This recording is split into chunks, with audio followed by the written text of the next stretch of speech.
여호와께서 이와 같이 말씀하시되 유다의 서너 가지 죄로 말미암아 내가 그 벌을 돌이키지 아니하리니 이는 그들이 여호와의 율법을 멸시하며 그 율례를 지키지 아니하고 그의 조상들이 따라가던 거짓 것에 미혹되었음이라. 내가 유다에 불을 보내리니 예루살렘의 궁궐들을 사르리라. 여호와께서 이와 같이 말씀하시되 이스라엘의 서너 가지 죄로 말미암아 내가 그 벌을 돌이키지 아니하리니 이는 그들이 은을 받고 의인을 팔며 신 한 켤레를 받고 가난한 자를 팔며 힘 없는 자의 머리를 티끌 먼지 속에 발로 밟고 연약한 자의 길을 굽게 하며 아버지와 아들이 한 젊은 여인에게 다녀서 내 거룩한 이름을 더럽히며 모든 제단 옆에서 전당 잡은 옷 위에 누우며 그들의 신전에서 벌금으로 얻은 포도주를 마심이니라. 내가 아모리 사람을 그들 앞에서 멸하였나니 그 키는 백향목 높이와 같고 강하기는 상수리 나무 같으나 내가 그 위의 열매와 그 아래의 뿌리를 진멸하였느니라. 내가 너희를 애굽 땅에서 이끌어내어 40년 동안 광야에서 인도하고 아모리 사람의 땅을 너희가 차지하게 하였고 또 너희 아들 중에서 선지자를 너희 청년 중에서 나실인을 일으켰나니 이스라엘 자손들아 과연 그렇지 아니하냐 이는 여호와의 말씀이니라. 그러나 너희가 나실 사람으로 포도주를 마시게 하며 또 선지자에게 명령하여 예언하지 말라 하였느니라. 보라 곡식단을 가득히 실은 수레가 흙을 누름같이 내가 너희를 누르리니 빨리 다름박질하는 자도 도망할 수 없으며 강한 자도 자기 힘을 낼 수 없으며 용사도 자기 목숨을 구할 수 없으며 활을 가진 자도 설 수 없으며 발이 빠른 자도 피할 수 없으며 말 타는 자도 자기 목숨을 구할 수 없고 용사 가운데 그 마음이 굳센 자도 그날에는 벌거벗고 도망하리라. 여호와의 말씀이니라.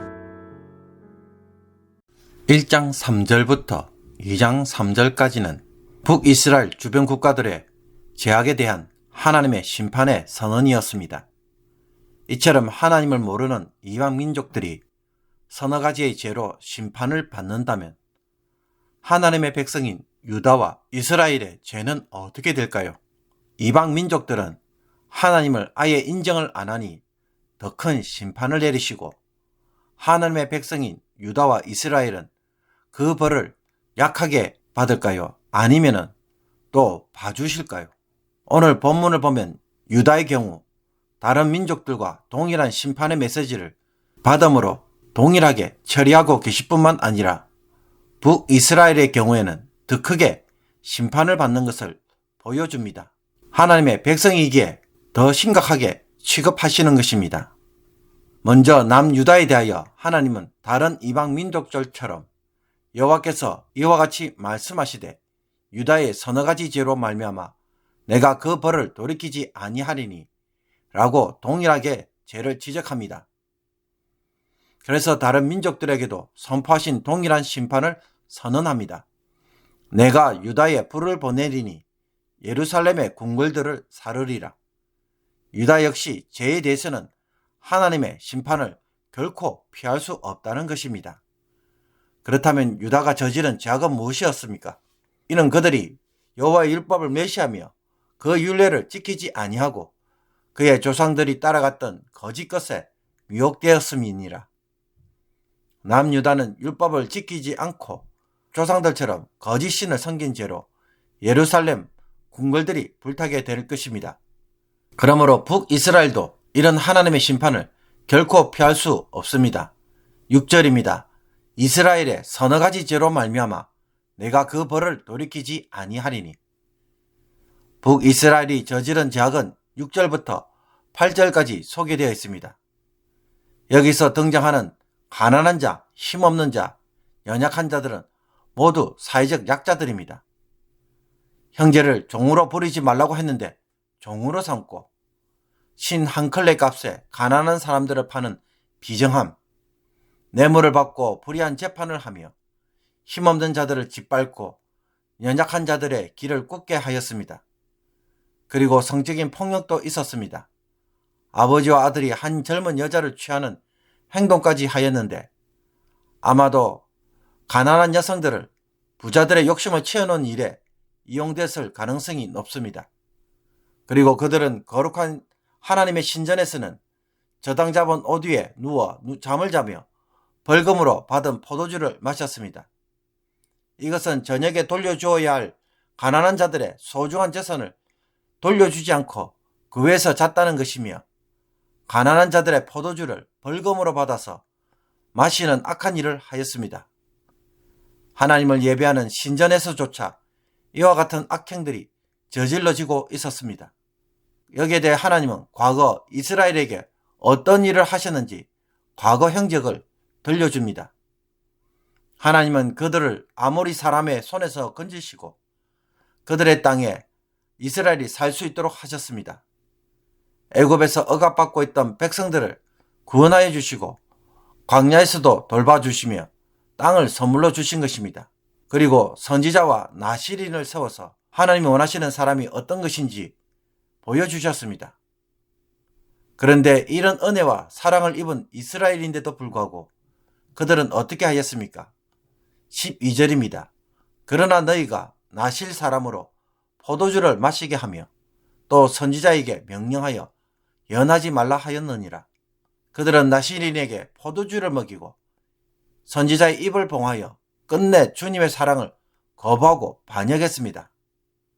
그들이 원하는 세상은 이스라엘처럼 약자들을 긍휼히 여기는 땅이 아니라 부를 통해 사회적 불평등을 누리는 세상이었습니다. 그러므로 하나님의 뜻과 정반대를 추구하는 북이스라엘에게는 하나님의 심판이 필연적일 수밖에 없었습니다. 그러므로 하나님은 13절에서 16절까지 무엇을 선포합니까? 추수에 곡식단을 가득 실은 수레가 그 무게로 인하여 흙을 누름같이 무겁고 엄중한 심판을 내리시겠다고 선언합니다. 이 진노의 심판에 대하여 피할 자가 있을까요?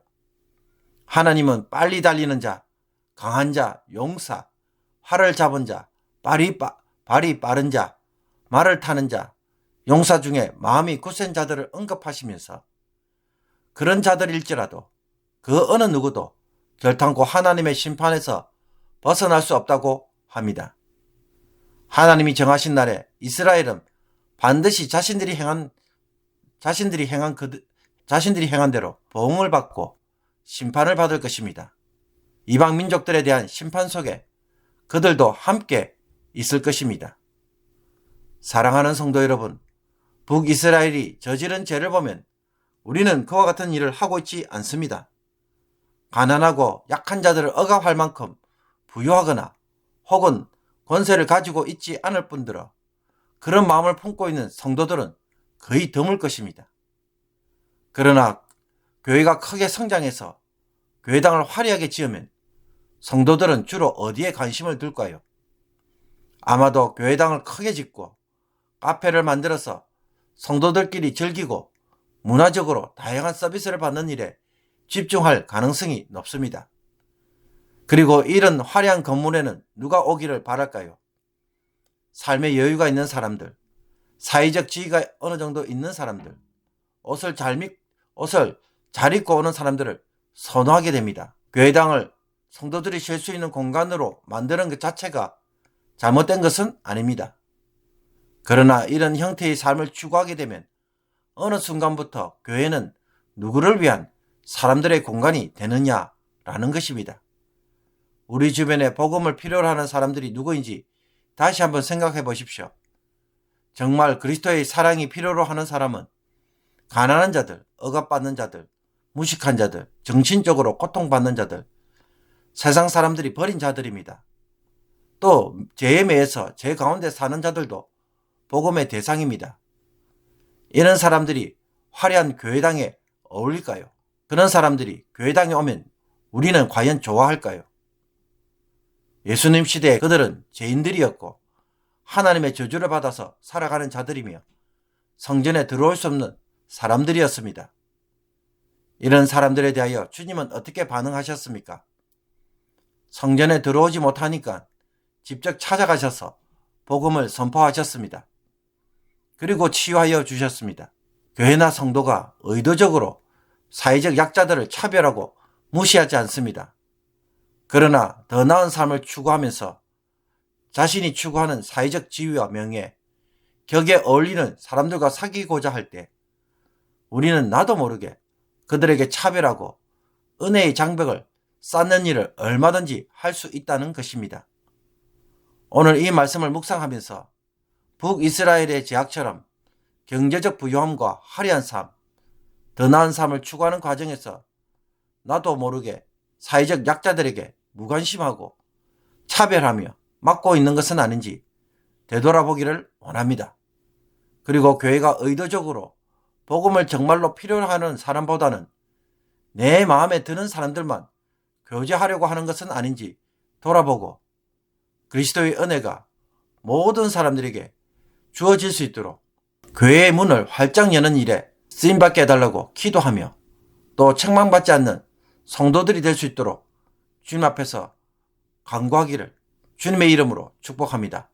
기도드리겠습니다. 긍휼과 자비의 하나님, 과와 가부를 돌아보시는 하나님의 마음을 다시 한번 품게 하여 주옵소서. 좀 더 나은 삶, 좀 더 좋은 사람들을 사귀려는 마음에 나도 모르게 사회적 약자들에게 무관심하며 긍휼을 잃어버리는 강팍한 자가 되지 않게 하여 주옵소서. 우리 주변에 복음이 필요로 하고 하나님의 사랑이 필요로 하는 사람들에 대하여 눈이 열려지게 하옵소서. 나에게 도움이 되고 나에게 내가 좋아하는 사람들만 사귀려는 마음에 사람들의 장벽을 만들지 않도록 좀 더 찾아가며 가까이 가며 위로하고 도움이 되는 성도의 삶을 오늘 살아가게 하여 주시옵소서. 예수 그리스도의 이름으로 기도합나이다. 아멘.